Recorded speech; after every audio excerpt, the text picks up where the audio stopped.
Representative Martinez Fischer, thank you. Very happy to have you here. I want to start just by asking you to tell us a little bit about your path to politics. How did you get started and wind up where you are now? Well, I'll tell you, it's an interesting story. I graduated from the University of Texas School of Law in 1998. Went to a place in Washington, D.C. and worked for a law firm and waited for my bar results. And as soon as those bar results came in November of 98, I returned to San Antonio and took up a practice that was started by my uncle. And back in that time, in 1999, I think my overall monthly budget was probably about $500 or $600. A car payment. I think my student loans were in forbearance, and so I had a very small budget. And when an opportunity to run for the state house came, I sort of looked internally and realized that this was the best time in my life to enter into something, and not knowing if I'm going to win or lose, but knowing that if I needed to make $500 or $600 a month to sustain my personal obligations, that I could, if I made that in one day, that I could campaign for the rest of the month. If it took me 2 weeks to make that money, then I could campaign for 2 weeks. And frankly speaking, I think it was the best decision timing-wise. I mean, now, I was 28 then, I'm 41 now, I have 2 children, I have responsibilities. I'm not so sure if public service would be on my top tier now, knowing everything that I'm responsible for as a parent and as a husband.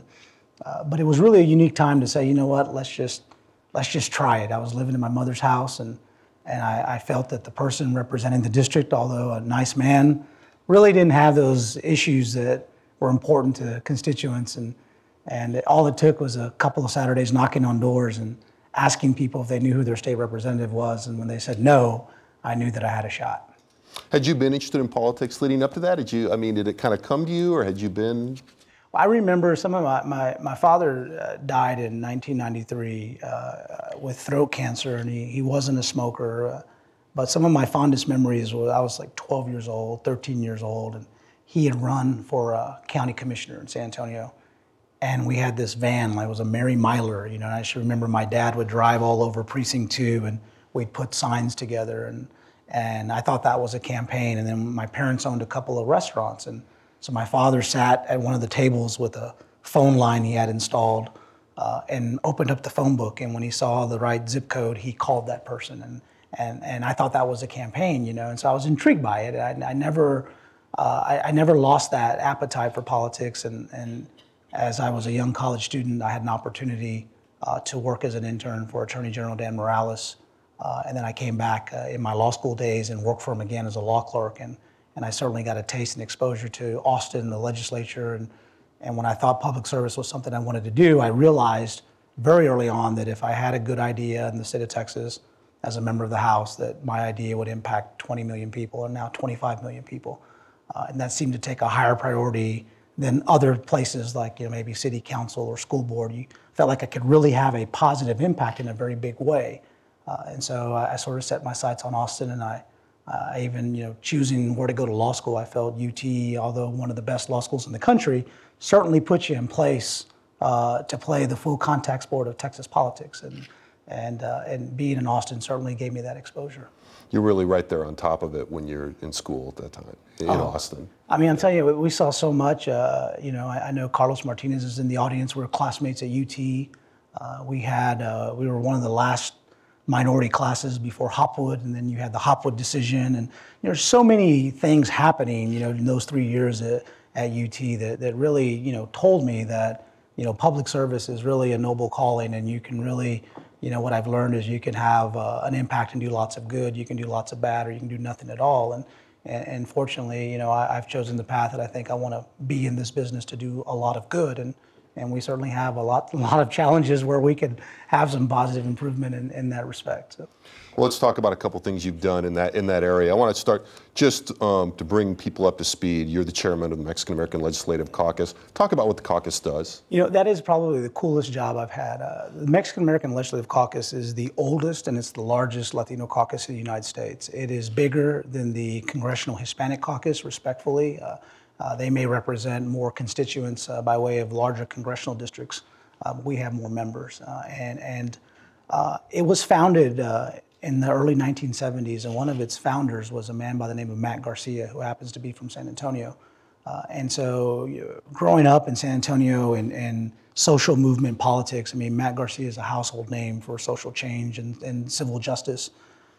And at the time, people right away tried to characterize our caucus as being a Democratic auxiliary group, a mouthpiece for the Democratic Party.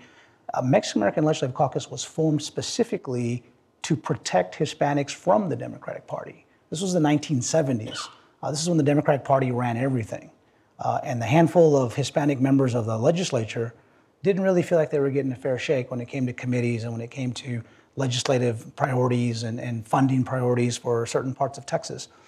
And when they formed this caucus in 1973, they had one goal and one goal only. That goal was to put one member of MALC on the Appropriations Committee. That was their goal. That's what they set out to do. They were large enough to fit in a telephone booth. That's where they met, in a telephone booth practically. And now we are the largest nonpartisan caucus in the legislature. And I have the distinct advantage of knowing that with my caucus in the mid-40s in terms of population, membership-wise, when it comes to legislation, your goal is to get to 76. My goal is to pick up 30 more votes. And when it's a race to the finish, chasing 30 votes is a lot easier sometimes than building a coalition of 76. And so it's a great organization, but I'd like people to know that we're not just a one-trick pony, and that's sort of been my personal issue, that yes, we are a civil and social justice organization, and we will never, that is our legacy, that's who we are. But we now have members that are, working for some of the biggest law firms in the country, that serve on corporate boards, have their own businesses, very successful. We can walk and chew gum, we can fight voting rights, and we can solve complex energy problems. We can have a say in the future of energy production in the state of Texas. We'll have a say in the next school finance decision that comes out. We can work on complex issues. And so I make it my point every day to let members know just how wide our reach is. And there was a time in the 2009 session where we had a member on every single standing committee in the Texas House. We had 9 chairmen and women, and we had 17 chairmen and women. No other caucus had that kind of reach, and I was very proud about that. So in a lot of ways, I mean, the way you described that, the organization has evolved almost, in parallel with the way that Latinos' roles in the political system in the state has become much more complex. And I think that's really the issue. I mean, I think when you look at this from a 10,000-foot view, I mean, it's either going to be the challenges that Texas will face in the next 10 or 15 years will be solved by policymakers that either are brown or have a brown heart. That's our rule. That's our litmus test in MALC. To be a member of MALC, you either have to be brown or you have to have a brown heart. It's not a volunteer. It's not an optional caucus. I mean, when you become a member of our caucus, you become a member of a family, and it's a family of ideas. And so, A, we will participate in the policy solution, and number 2, our constituencies will be faced with the burden and the responsibility of having to pay for these solutions. So when it comes to public education, I think Latino families care about that more than anyone else, because the kindergarten class across the entire state of Texas for the first time is majority Latino. If you look at the 10 largest school districts in our state, they're either majority Hispanic or plurality Hispanic. This is an issue that's not going away for Latinos. And if you look at that challenge at the kindergarten level, then you look at attrition rates at the collegiate level and looking to see what the gap is for Latinos earning 4-year college degrees. We all know we have our work cut out for us. We have a lot of work that we need to do, and frankly, I think the more brown hearts that are working on the policy solution, I think the better the outcome. Oh, I want to talk more about sort of the demographic issue, which is kind of underlying some of that. Kind of the most immediate manifestation of that you've been involved with recently, though, is the redistricting fight. Yes. So give us a sense of where that is. I mean, obviously, I'm not going to ask you to tell us. It could take us all day to do the story up to this point. But where are we right now with redistricting? Actually, I need to take a shot of water for that, because that is that's not easy to explain. I mean, the facts are very simple. The state of Texas grew by leaps and bounds, more so than any other state in the country. 89.1% of that growth was minority. So that's 2.73 Latino, 2.73 million Latino, or 3.23 million minorities. That's pretty big. As a result, we gained 4 seats in Congress. The last time that happened in a state like Texas, it was in the 1860s after the Civil War and the years of Reconstruction. This may not happen in my lifetime again, may not happen in my children's lifetime. And this is very significant. And the fact of the matter is, legislative leaders made the decision to draw a congressional map that did not even reflect that growth. Now, 10 years ago, I was a freshman in the Texas House of Representatives. I barely knew where the bathrooms were at the Capitol. I mean, so let alone understanding how redistricting worked, I had no idea. Legislature didn't pass a map. The Legislative Redistricting Board drew a map, and next thing you know, my childhood friend that I've known since the 3rd grade, he and I were paired in a district in San Antonio. And if you've ever had to face your 3rd grade classmate and say, well, this is not about friends, this is about business, I mean, that's a hard decision. And I knew right then and there that our caucus was financially strapped. We did not have resources to fight a fight. And we actually had a split in our leadership in terms of the direction of the caucus itself. And by and large, we found that our districts, the districts that were most impacted by the Legislative Redistricting Board, were Latino districts. And so I think I sort of made a pinky promise with myself back then that if I wasn't going to be around, the next time this happened, we were not going to be in that situation. And so in the fall of 2008, I was elected to be the chair of the caucus. Right away, for every dollar that we raised, I took 50 cents and put it in a special fund to make sure that we had money and resources for redistricting. When people were talking about redistricting, I was hiring lawyers. When people were hiring lawyers, I was filing lawsuits. And when people were filing lawsuits, we were filing appeals. And we had a very proactive, aggressive position that we were not going to let this cycle go by. And again, I fall back on this position that in the 1970s, we found ourselves fighting democratic institutions. That also existed in redistricting. And when it came to redistricting in the 1970s and the 1980s and 1990s, there were Democrats making decisions on the future of maps that often impacted the minority community. And organizations like MALDEF and LULAC were there to fight those fights. And they made it very clear, over the course of history, the only thing that's changed is the leadership. I mean, the issue is always the same, no matter who's in charge. It seems to me the minority community always got left out. And so for the first time, I will say, this redistricting was led by minority litigants, argued by minority lawyers, tried in a federal court in San Antonio before 2 Hispanic judges. That's never happened in redistricting history. And the result, I think, has never happened either, because you saw, at least in the state house map, you saw 6 legislative districts restored, which is much different than what the legislature passed. That is a big victory. 10 years ago, it was 3. We doubled that. Of course, there was always room for improvement. There were other things that we could have done in the House. I'd like to, if the opinion or the map maybe had a couple of different twists and turns, we could be looking at even bigger gains. But in the Congress now, we have an opportunity to elect a minority in Dallas. We have the opportunity to elect a minority in Central Texas from this part of Austin to San Antonio. We've been very clear that that did not always require a dismantling of Lloyd Doggett. In fact, we advocated for him on many occasions. But the map is what it is now, and now it's an opportunity. And so you look at that, and that's a completely different picture than what existed on the floor of the House. And so, but it took that kind of advocacy and those types of partners to wage that war.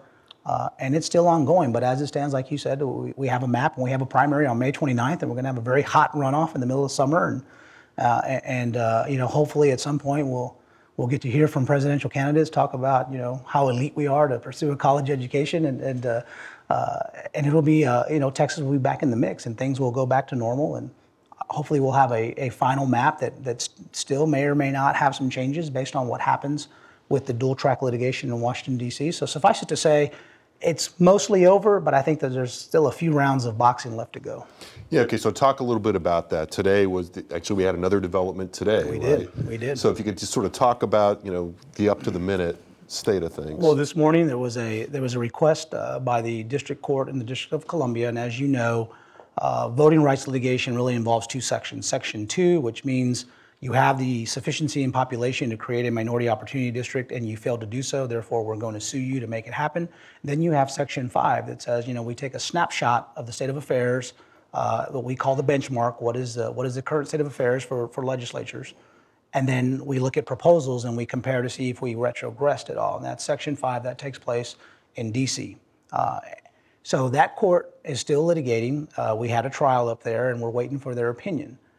And in their, I guess while they're deliberating, they have asked the parties to brief, and they specifically asked the Latino Redistricting Task Force to substantiate the assertion that Anglo voters dominate the primary in Congressional District 25. And why I think that's significant is that the voting rights protection it's not protection for incumbents or political parties. It's protection for minorities. And one of the things you have to demonstrate that there's racially polarized voting. So you have Anglos that vote one way, and no matter the minority community, despite their best efforts, they never have the opportunity to elect a candidate of their choice. And I think there's some disagreement as to whether or not polarized voting exists in Austin. Some people say Austin's nirvana, where everybody comes together and there's no racial polarized voting and the best candidate wins.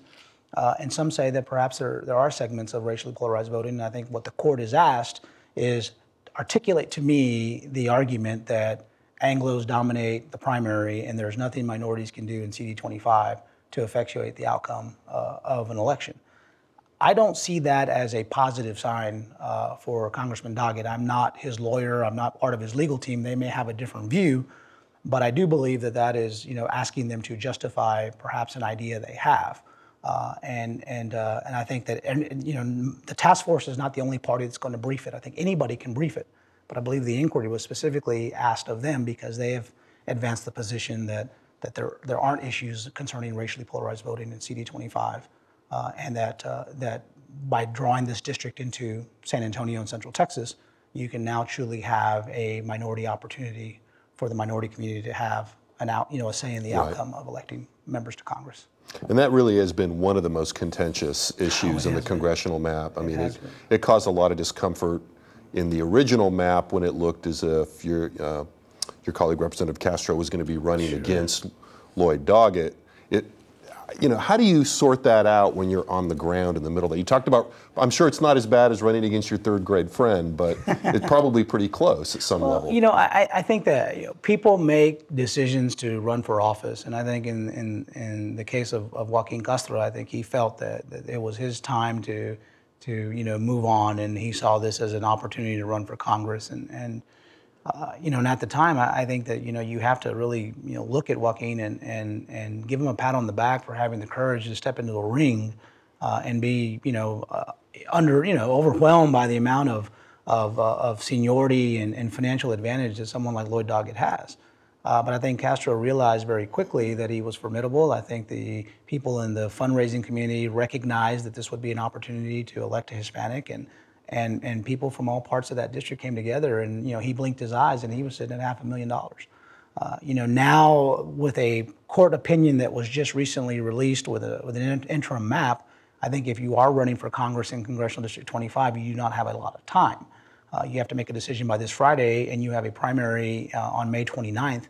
I think that in my view, I think folks that are seriously looking at this, or perhaps maybe looking at this for another race down the road, I think that this is not something that you want to rush into. You should never rush into anything. You don't want to have that kind of remorse. I think people that are very, methodical in their approach are going to see. But the demography is the demography, and election statistics, speak for themselves. And there appears to be a strong preference for a Latino running in CD35 as it exists.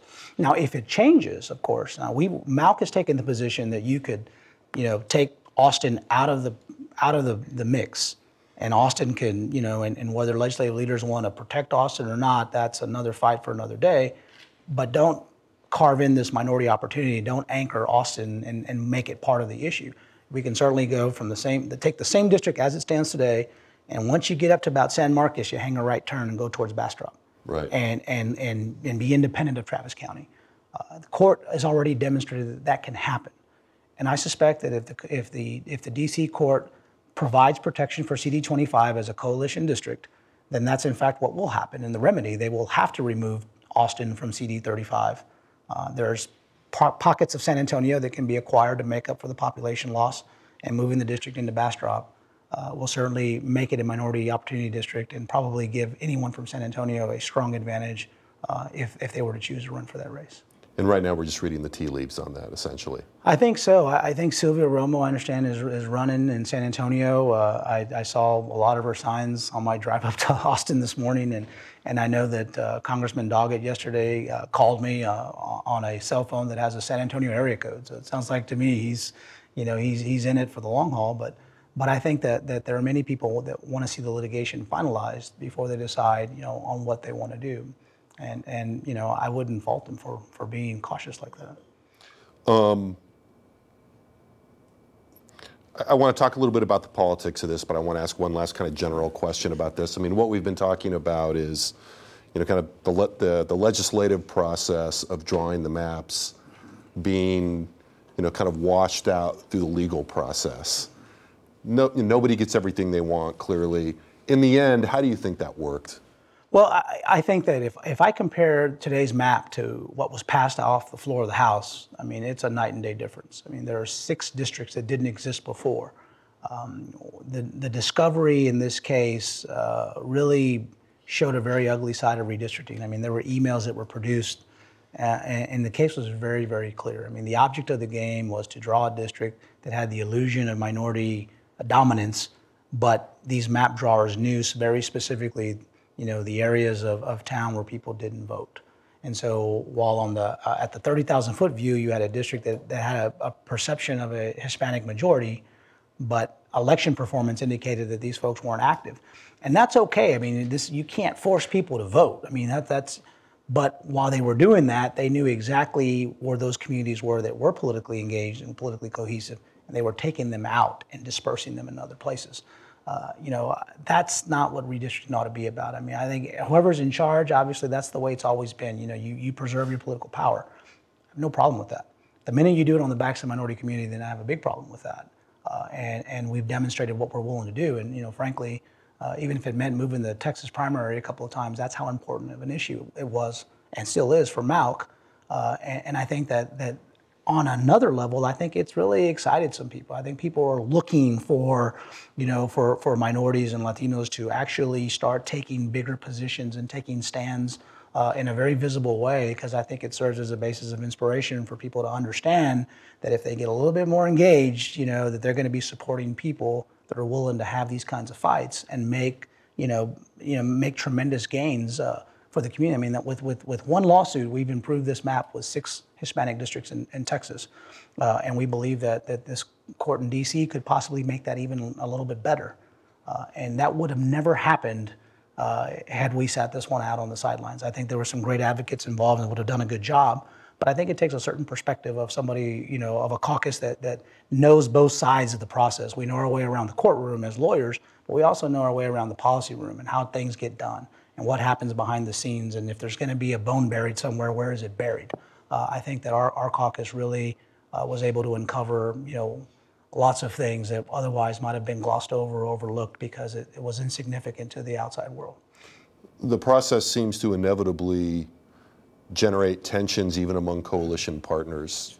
And there was, some coverage of that publicly and, some degree of talk about the negotiations with the Attorney General, who was in, who was out at various stages, the outcome. I mean, and I think that to some degree that seems unavoidable. How durable is that? I mean, how accurate was that? Maybe that wasn't very accurate, but it does seem that there was some tension among different Latino organizations at different points, perhaps some tension among African American and Latino organizations. Well, because this is an educational program, I mean, I think it's important to get into. I know there are people who would love to write about this. I mean, so I'll be very, very careful. I mean, the issue is very real. I think that from a demographic perspective, you see minorities growing by leaps and bounds. Frankly, from a socioeconomic perspective, they all tend to reside in certain areas, certain concentrations of major cities. And when you have this, cohesion among minority groups, to stand together and support each other's candidates in the general elections, I think primaries become, very, very, very, very competitive. And so, we saw, instances where people in certain parts of the state would say, hey, we're concerned about there being too many Hispanics in this part of the state because that's a threat to our existing, status quo. And but again, I mean, this is something that you can't, you cannot fix. I mean, this is the reality of a state that's changing by the day, particularly with respect to Latino growth. Now, on the outside, about people being critical of others who negotiated with the Attorney General or trying to cut deals, it was pretty clear, at least from my viewpoint, that if a minority group that wasn't sort of considered to be a team player, if you will, on other issues, if they engaged in negotiation with the Attorney General, that was a personal foul. You couldn't do that. That was cutting a deal with the enemy. But if other minority groups were doing it. It was sort of almost, it was almost not necessarily, I won't say blessed, but it was, it was encouraged. It was okay. And so I'm very, I like to take up for groups like MALDEF, because they seem to catch a lot of criticism for presenting a plan with the Attorney General. And what I learned in 1 year of redistricting, in 1 year I learned 40 years of redistricting history.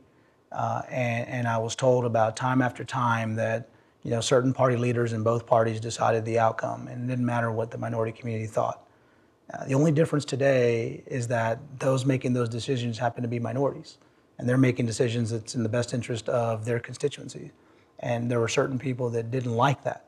They're not used to being in that role. They're used to calling the shots, not being on the receiving end. And so I had a very candid conversation with Nancy Pelosi when she was in San Antonio. She asked me that question. And a member of Congress who was in the room criticized MALDEF. And I said, nobody in this room should say one thing negative about MALDEF, because decisions were being made on their backs decade after decade and nobody cared. Now MALDEF's in a position to actually have an impact. And all of a sudden that's cause for concern. Well, that's you reap what you sow. I mean, and frankly, I think they made a good call. I think that you can, take, political, sides, but MALDEF doesn't play the politics. MALC doesn't play the politics. I mean, we drew a district, MALC drew a district in West Texas that would probably, I think Barack Obama, President Obama received 30% of the vote in the district we drew in West Texas. We knew it was going to elect a Hispanic Republican. We were fine with that. The most important thing is that it could be done. I mean, I don't know if you'd ever think that in Odessa and Midland and places like that, you can elect a Hispanic. You now can. Unfortunately, that didn't happen in this round, but you don't have to wait 10 years to bring a Section 2 claim. You can bring a Section 2 claim at any time. So who knows, we may revisit that down the road. But I think that more of these staged events between minority groups oftentimes had political motive, and they weren't done purely on race issues and ethnicity issues. I think that minority communities saw this as an opportunity for minorities. Sometimes politics gets in the way of that. Yeah, I mean, so it sounds to me like you think that the real takeaway is that things are complex when you're actually at the table and everybody's a full player. Everyone's a full player, and I think that, again, this is a sign that this is a state. I think redistricting from going forward will be done much differently now, and I think that minorities have now recognized that they will have a growing role at the decision-making table. So when there's talks about revamping the system and going to these commissions, you have minorities going, hey, wait a minute, since 1970, we've been on the receiving end of deals being cut and us being left out. Now we're in a position to have an impact and right those wrongs for the last 30, 40 years. Don't take it away from us. So now you're talking about a point of commission all of a sudden. Well, it seems to be pretty popular now. Senator Wentworth's idea seems to have gained some momentum, at least in the Senate. I mean, I think the House is still a little mixed. Well, I was going to ask you about that because we've done some polling on that, periodically in the UT Tribune poll, and what you find is the results are surprisingly steady. So you've got about 40% or so in favor, but you've also got about 35% that don't really know what you're talking about. So it's very unformed. So do you have any kind of feel for that? I think that redistricting and reapportionment is very much inside baseball. I think that I have never seen in my 12 years in the State House, I've never seen a truly independent commission. I mean, if the commission gets appointed by somebody, it's not independent, and you look in California where they have a commission, the National Association of Latino Elected Officials, NALEO, was very critical of the map that was presented by the commission in California, said that minorities were left behind. You look in Arizona, Governor Brewer called a special session to throw out the head of the redistricting commission because she thought he or she wasn't being fair and was maybe being too democratic. You're always going to have some control when there's someone else doing the appointing. And frankly, if there's going to be somebody, brawling it out when it comes to redistricting, it ought to be the electeds that sign up for the job and not try to, mask it and pass it off as independent work by independent commissioners. Yeah, it seems like, there might even be an argument that the visibility of the fights is actually giving you a little more of the transparency and a little more attention to it that you might want. As long as there's an interest in the outcome, it's going to be very difficult to achieve it. Pure independence at a commission level. All right, so lurking below these politics, or not even lurking, but kind of really the structure of this discussion, it really is demographics underneath. That's really what's driving a lot of this. So let's talk a little bit about that to kind of wind things down. I mean, how do you think about the resurgence in the increase in the Latino population on one hand and Democratic prospects on the other? Does this automatically lead to a Democratic resurgence? You know, this comes from Nina Perales, and she was the lead lawyer for the task force. She's the vice president of litigation for MALDEF. I mean, she made a pretty compelling argument that, Republicans have, every right and opportunity to attract Latinos into their party. And I think there's really two options. I mean, you can embrace and recruit and make Latinos a priority in your party, or you can, vilify them, set them up, and make a choice to, not make them a priority. And then, and Nina's, articulated to me, looking at public policy choices, looking at map making, exercises that the Republican Party, at least for now, has chosen that aspect. Now, there may be, I can't speak for the Republican Party. I'm not a Republican. But I also know that there are people in the Republican Party that are working very hard to bring more Latinos into the fold. But the recipe for success as a Latino elected official really hasn't been in the Republican Party, even in a state like Texas. Having said that, I think that Texas Democrats should also heed and not take for granted that Latinos are going to be there for them all the time. I think we've seen this in race after race, where the enthusiasm with Latino voters for statewide candidates hasn't really been that great. And I like to say that as a Democrat, I think Democrats have the right message, but sometimes we have the wrong messenger. And I think that that's very important. And so what I like to look at least when I look at the members of MAUC, I see, just a farm team of, up and coming Latino and Latina leaders that are getting elected in their 20s. They all have professional degrees. They all are successful in what they do outside the legislature. And frankly, they have a longer staying power in the Texas House, or at least in politics. They seem to survive, election after election. And so I think that if I'm calling the shots for the Democratic Party, I'm looking at that diversity and finding ways to embrace that diversity. And when that happens, I think that there's going to be a combination of things that need to occur. I mean, at the national level and at the state level. But once there's a decision, made to actually concentrate on getting a minority or a Latino elected statewide in Texas and make a sincere effort to do so, I think that we might see, some changes. And so it doesn't just it's not just the natural growth of the Latino population. It's the ability to take that package and actually present that on the statewide stage. And like I said, I mean, you can look at the membership page of MAUC and you can see several men and women that have that potential that are, I mean, again, very, very young and will be in politics for the next 10, 20, 30 years if the voters will have them. And I think that the next crop of rising stars for the Democratic Party, I mean this respectfully to all my Democratic colleagues, I think are going to be minorities, either African American or Hispanic. There's no way to not ask you about J.M. Lozano in the context of that conversation. I apologize. No, that's somewhat, okay. but No. I mean that's also part of the short-term strategy is to recruit seated members and to try to flip people to the other party. I will say, J.M. is really a nice guy. I mean, if you're around J.M., it'll take 5 minutes for him to make you laugh. I mean, he's got a great personality. I think politics, there's a certain greenness to politics when you first get in it, and I have no idea why he made that decision. Yes, the district that was drawn for him is not a stellar district, but you're looking at Democrats that run down the ballot that are getting 53 and 54% of the vote. I mean, in my view, that's a pretty safe Democratic district. He made the decision to switch parties. I think that the lifespan for Hispanic Democrats that become Hispanic Republicans the shelf life isn't very long, number one. And number two, I think for Hispanic, at least state lawmakers that I've served with, many of them have found challenges in terms of coming back. I mean, Raul Torres was paired and eliminated in the state house map. D. Margo now faces a very uphill climb in El Paso with a Hispanic district. And what's funny about this is that it seems to me that the Hispanic Republicans do better in districts that have lower percentages of Hispanics. And I remember Jose Aliceda from Beeville was asked on the stand, sir, you recognize you were not the choice of the minority community. And he said, how do you know that? And they said, well, it's called statistics. I mean, you know, and did you know you received 20% of the vote of the Hispanic community? And he didn't know that. He did not know that. I think that you know, there's still some challenges about being brown and being a Republican. JM, I assume, made the decision that he thinks is best for JM.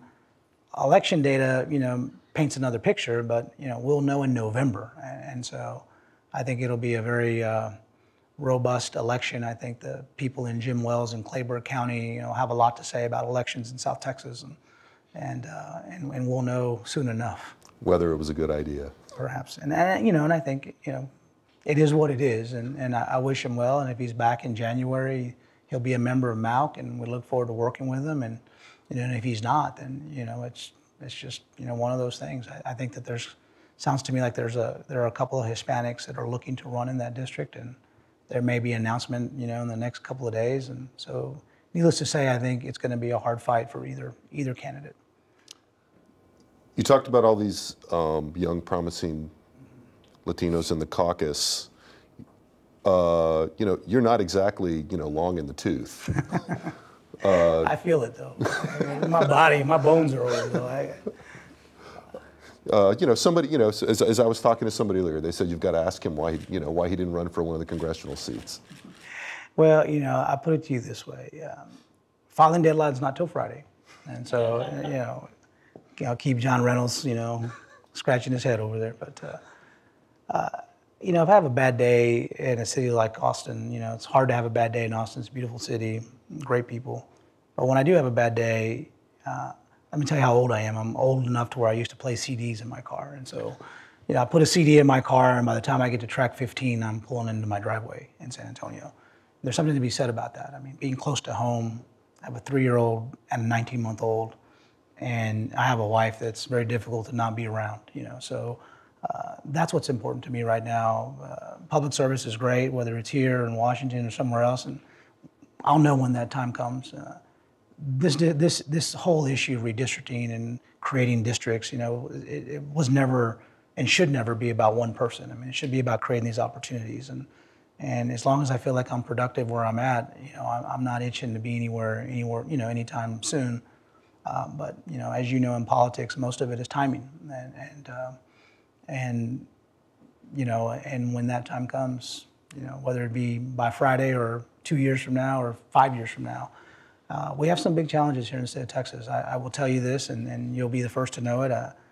It'll be a matter of time before MAUC intervenes formally in the voter ID lawsuit in Washington, D.C.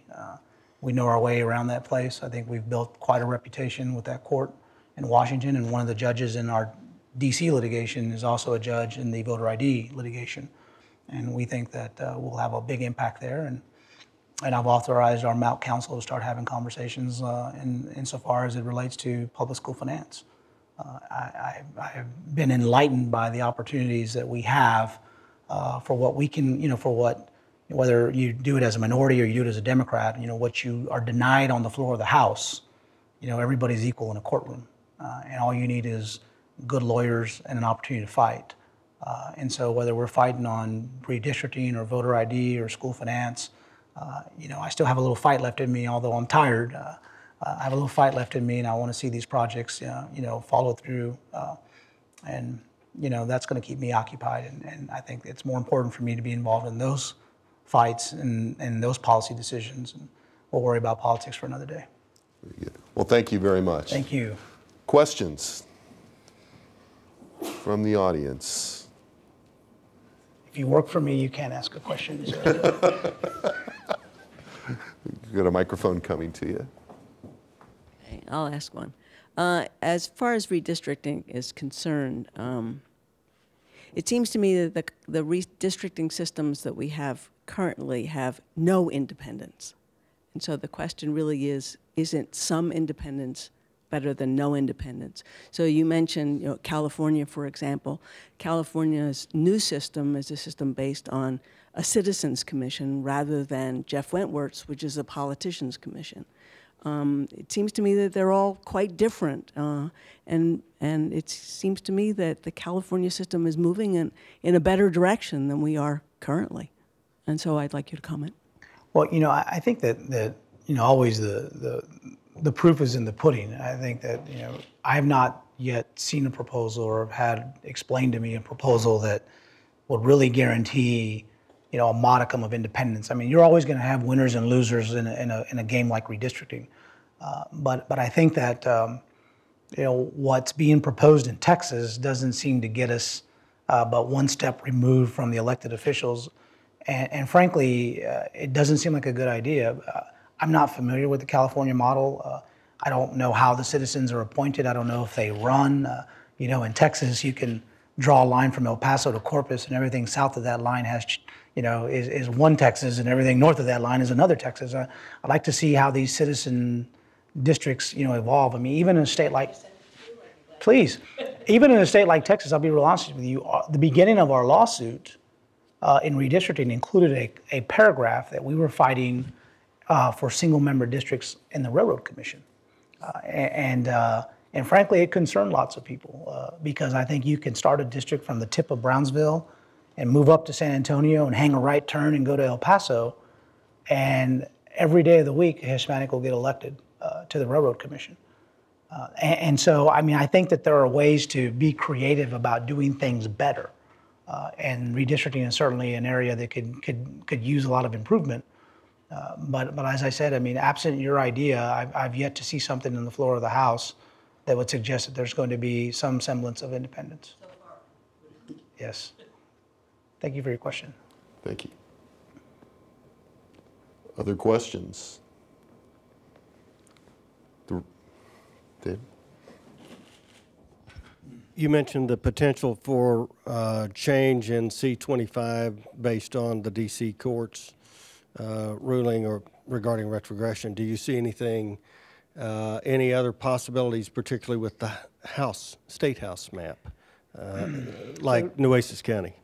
Well, I think that the way Nueces County has been explained to me by our legal counsel is it appears the elimination of a district in Corpus was an offset for a gain made somewhere else, which is entirely permissible in Section 5. I think that the question remains, if there are other districts, I think arguably some would say that perhaps the district that J.M. Lozano represented perhaps could have been, may have retrogressed somewhat. I'm not sure. But I do know this, all it takes is, for instance, there's an argument to be made about changes in Houston. And there is a district in the 137, which is represented now by Scott Hogberg, that there seemed to have been some adjustments to that district when they created the new district. And if that requires a change, then even a few percentage points really changes a lot of Harris County. There's been issues about intentional race line drawing in Dallas, in parts of North Dallas. And we know that that was the basis for the creation of the congressional district in CD 33, the new congressional district. But that same creativity with the map drawing existed in the state house map. Lots of evidence about that, lots of pictures of lines coming in to pick up minority population and then dispersing them to faraway places. I think that issue is potentially on the table, and some would take even that further, more, how should I say, more optimistic view that some believe that the map could be so bad and the manner and means by which Texas adopted its map could just be so riddled with discrimination that some would argue that they would question the viability of the entire map because of the motive. I'm not so sure if that's a winning theory or not, but there are people who are smarter than me that spend more years in voter rights litigation that seem to think that that's a possibility, and certainly defer to that view. But I think I'll be just as optimistic, and I'll anticipate what comes out of Washington. I think it was a very interesting trial, and as you mentioned, redistricting is not pretty. You should see a lot of the emails that were produced and lots of the wasn't me, it was him kind of thing. It was it certainly is an exercise in political operatives at their best.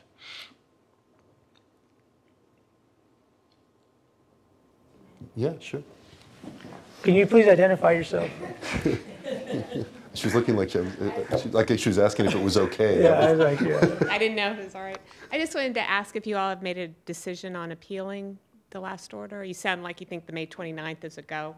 I think that I think it's interesting to know the mechanics of a stay procedure, and I think the immediate application for a stay will first be received and reviewed by Justice Scalia. I think that for some people that might be somewhat of a deterrent. I think that the map is an example or embodiment of what the Supreme Court said. Draw a map that defers to the legislature and identify areas that have voting rights issues and fix those areas. Doesn't mean that that's going to be the final map. And we all know in litigation you have the temporary relief, then you have the permanent relief. There's some people who feel that it would be better to preserve our arguments for the ultimate map and not the map that's going to go before the 2012 voters. And so at least for MALC, we've not made any public decisions, but our internal discussions are to really weigh the significance of filing a stay now or reserving and preserving our theories for the ultimate adoption of a final map. Do you think this is going to come up again in the next legislature? I hope so. I'm hanging out with I'm in the Capitol and I run into some of my friends and they'll tell me, well, you know what you did. We're just going to come back next session and redraw them. I'm like, yeah, well, that's got to be pre-cleared too, right? I mean, it's not a matter of how bad you want to draw this map. It's, can you do it right? I think the legislature demonstrated that they really messed this up, and the trail of evidence isn't pretty. And so suffice it to say that if this were to change again, the state of Texas will have to ask itself one more time, do we bypass the DOJ or do we go directly to the DC court? I think the DC courts have had enough of Texas political people that they don't want anything to do with us anymore. And while I think that there'll be people hell-bent on waging this war again in 2013, I think people need to look at the state of our public education system, the state of our public health system, and recognize that there's only so many times we can raise tuition on college students, to balance a budget. And I think we should work on those real problems. And I think the voters and the taxpayers have had enough politics. I think that's probably why we do this every 10 years. It takes 10 years to get over it, and just when you get over it, you have to do it all over again. So. It's kind of ironic. I mean, you mentioned the DC court. It's ironic that going into this, everybody felt like the DOJ was going to be the backstop. The first time you had a Democratic administration, at least in terms of from the Democratic perspective, and that the court system has turned out to be just as much of a problem for that ambition, for overreach as the DOJ would have been. I think that the men and women that serve on the district court for the District of Columbia are really at the they're the epitome of their judicial game. I mean. These are great judges with great backgrounds. They don't have to play politics. They don't have to run for office, and they'll be there when the Republicans control Congress. They'll be there when the Democrats control Congress. I think they're there to do a job, and they called it straight. You didn't see a lot of split decisions or one judge disagreeing with another judge publicly. They're very professional, very methodical, ask good questions, and I think that they recognize that whatever took place in the state of Texas wasn't proper. I think the ultimate proof of that will be in their opinion or their order. But every step of the way, they've challenged. I mean, there was a motion for summary judgment, and that's pretty easy stuff. That's Civil Procedure 101, and you say the other side doesn't have a claim. As a matter of law, they don't have a claim, so you should just decide as a matter of law. And that's what Texas did. They said, we win as a matter of law. There's nothing here that says that we did anything that violates Section 5, so just, sign this order so we can move on. And the court usually says yes or no. And it's a pretty simple answer. It's yes or no. But this court went a little further. In a 4-page opinion, they said, moreover, we question the standards and methodologies used by the state of Texas in arriving at the conclusion that they did not retrogress. That was a pretty big hint, like there's a problem here, Houston. And like I said, I think that the trial is proof positive of that, and and we will know, in a matter of days or weeks, what they really think of us, and that may require a change of the map once again. It's something. It is something. Mr. Chairman, thank you very much. Thank you, Jim. Appreciate it.